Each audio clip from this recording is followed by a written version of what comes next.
You ask Tiger to solve. This deals with linear equations with one unknown. The final result is x equals 100. Let's solve it step by step. Group all constants on the right side of the equation. Add 18 to both sides. Simplify the arithmetic.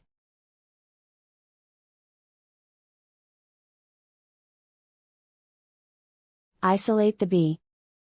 Multiply both sides by inverse fraction 5/1.